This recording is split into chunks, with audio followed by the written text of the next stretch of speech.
നമസ്കാരം, മലയാളി വാർത്തയിലേക്ക് സ്വാഗതം. കലാകൊലപാതകവുമായി ബന്ധപ്പെട്ട് ഓരോ ദിവസം ചെല്ലുമ്പോഴും പുതിയ വെളിപ്പെടുത്തലുകളാണ് വന്നുകൊണ്ടേയിരിക്കുന്നത്. 15 വർഷം മുൻപേ പലർക്കും അറിയാമായിരുന്നു കല കൊല്ലപ്പെട്ടു എന്നാണ് വീണ്ടും വെളിപ്പെടുത്തലുകൾ വരുന്നത്. പക്ഷേ നാട്ടിലെ സംസാരമൊന്നും ഇത്ര കാലവും പോലീസിന്റെ ചെവിയിൽ എത്താത്തത് രഹസ്യമായിരുന്നു.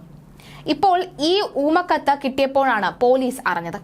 അന്വേഷണം തുടങ്ങിയത് അമ്പലപ്പുഴ പോലീസും നേരത്തെ അറിവുണ്ടായിരുന്ന പലരും ഭയം കാരണമാണ് ഇതുവരെ വെളിപ്പെടുത്താത്തത് എന്നാണ് പോലീസ് പറയുന്നത്. നാട്ടിൽ ഇത്രയേറെ പ്രചരിച്ച വിവരങ്ങൾ 15 വർഷത്തിനിടെ ഒരിക്കൽ പോലും പോലീസിന്റെ ശ്രദ്ധയിൽ എത്തിയില്ലല്ലോ എന്നതാണ് വിചിത്രം. സംഭവം നേരിട്ടറിഞ്ഞ ചിലരിൽ നിന്നും രഹസ്യം ചോർന്നുവെന്നും പ്രദേശത്ത് പലരും അറിഞ്ഞു എന്നുമുള്ള സംസാരം നാട്ടിലുണ്ട്. എന്നിട്ടും പോലീസിന് ഒരു സൂചനയും ലഭിച്ചില്ല എങ്കിൽ അത് വലിയ വീഴ്ചയാണെന്ന് നിയമവിദഗ്ധർ ചൂണ്ടിക്കാട്ടുന്നു.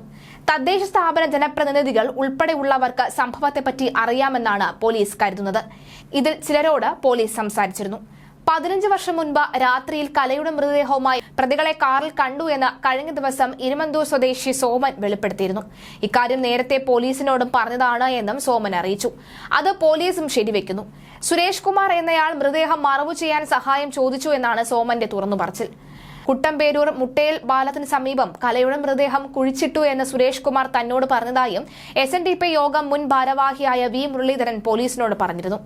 ആ വഴിക്കുള്ള അന്വേഷണവും പോലീസ് നടത്തിയതായി സൂചനയില്ല. മൃതദേഹം കാറിൽ കണ്ടെന്നും മറവു ചെയ്യാൻ അനിൽ സഹായം തേടിയെന്നും പോലീസിനെ അറിയിച്ച സുരേഷ് കുമാറാണ് ഇപ്പോൾ കേസിലെ പരാതിക്കാരൻ. കലയുടെ ബന്ധു എന്നാണ് പോലീസിന്റെ പ്രഥമ വിവര റിപ്പോർട്ടിലുള്ളത്. എന്നാൽ സുരേഷ് അനിലിന്റെ ബന്ധുവാണെന്നാണ് നാട്ടുകാർ പറയുന്നത്. പോലീസ് പിടികൂടിയ ശേഷം വിട്ടയച്ച മറ്റൊരാളിനും സംഭവം അറിയാമായിരുന്നുവെന്നാണ് നാട്ടുകാർ ആരോപിക്കുന്നത്. ഇരുവരെയും പ്രതികളാക്കാത്തത് എന്തുകൊണ്ടാണെന്ന ചോദ്യവും നാട്ടുകാർ ഉന്നയിക്കുന്നുണ്ട്. എന്നാൽ കേസിൽ സാക്ഷികളെ വേണ്ടിവരും എന്നതിനാലാണ് ഇവരെ ഒഴിവാക്കിയത് എന്നാണ് അറിയുന്നത്. അതേസമയം ഇവർ പോലീസ് നൽകിയ മൊഴി രേഖപ്പെടുത്തിയിട്ടുള്ളതിനാൽ മാറ്റിപ്പറയാൻ പ്രയാസമുണ്ടാകുമെന്നാണ് പോലീസിന്റെ വിശ്വാസം. പ്രതികളുടെ കസ്റ്റഡി കാലാവധി 3 ദിവസത്തേക്ക് കൂടിയാണ് നീട്ടിയിരിക്കുന്നത്. 6 ദിവസത്തെ കസ്റ്റഡി കാലാവധി ഇന്നലെ അവസാനിച്ചതിനാൽ പോലീസ് കൂടുതൽ സമയം ചോദിച്ചപ്പോഴാണ് മാവേലിക്കര 1ാം ക്ലാസ് മജിസ്ട്രേറ്റ് കോടതി ജെഫിൻ രാജ 11 വരെ സമയം അനുവദിച്ചത്. 2 മുതൽ 4 വരെ പ്രതികളായ ജിനു, സോമരാജൻ, പ്രമോദ് എന്നിവരെ ഇന്നലെ വൈകിട്ട് മാവേലിക്കര കോടതിയിൽ എത്തിച്ചിരുന്നു. ചെങ്ങന്നൂർ മജിസ്ട്രേറ്റ് അവധിയായതിനാലാണ് മാവേലിക്കര കോടതിയിൽ ഹാജരാക്കിയത്. പ്രതികൾ 6 ദിവസം കസ്റ്റഡിയിലുണ്ടായിട്ടും തെളിവ് കണ്ടെത്താൻ കഴിഞ്ഞിട്ടില്ല എന്നും പ്രതിഭാഗം കോടതിയിൽ ചൂണ്ടിക്കാട്ടി. പ്രതികളെ വെവ്വേറെ പോലീസ് സ്റ്റേഷനുകളിൽ ചോദ്യം ചെയ്യാനാണ് പോലീസിന്റെ നീക്കം. ഇവരെ മാന്നാർ, മാവേലിക്കര, ചെങ്ങന്നൂർ സ്റ്റേഷനുകളിലായി മാറ്റി. പ്രതികൾ ചോദ്യം ചെയ്യലിനോട് സഹകരിക്കുന്നില്ല എന്നും പോലീസ് സൂചിപ്പിക്കുന്നുണ്ട്.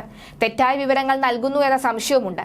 പ്രതികളെ കൂട്ടിയുള്ള തെളിവെടുപ്പ് ഇതുവരെ നടന്നിട്ടുമില്ല. 1ാം പ്രതിക്ക് റെഡ് കോർണർ നോട്ടീസ് ഇപ്പോൾ പുറത്ത് ഇറക്കിയിട്ടുമുണ്ട്. ആദ്യം ബ്ലൂ കോർണർ നോട്ടീസ് പുറപ്പെടുവിച്ചിരുന്നു. നടപടികൾ വേഗം പൂർത്തിയാക്കാൻ അനിലിന് കസ്റ്റഡിയിൽ ലഭിക്കാനുമാണ് പോലീസിന്റെ ഈ ഒരു നീക്കം.